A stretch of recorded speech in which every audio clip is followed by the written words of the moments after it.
Kanina po medyo napahapyawan na po no, na nagkita nga po ang House members with President Bongbong Marcos.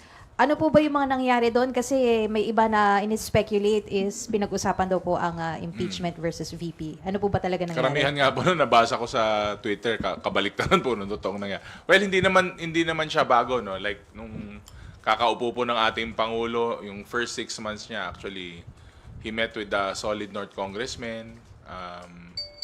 Last year, ang alam ko, we tried to schedule a meeting with the president, with the congressmen, na parang salo-salo, not necessarily Christmas dinner lang. Hindi po natuloy. Siyempre, napaka-hectic naman po ng schedule.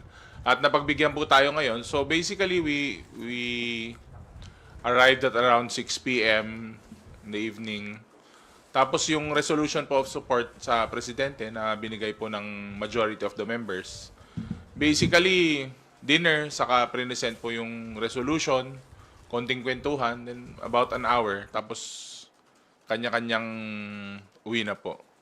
Wala pong kahit anuman katotohanan yung mga lumabas o na-speculate o iniisip ng ibang tao. Karamihan po sobrang simpleng salo-salo lang at ang highlight po nung night, yung prinisinta po yung resolution of support ng House. And syempre, nagpasalamat po yung Pangulo na nakikita niya na buo po ang suporta ng House of Representatives sa kanya. Basically, yun po talaga yung nangyari.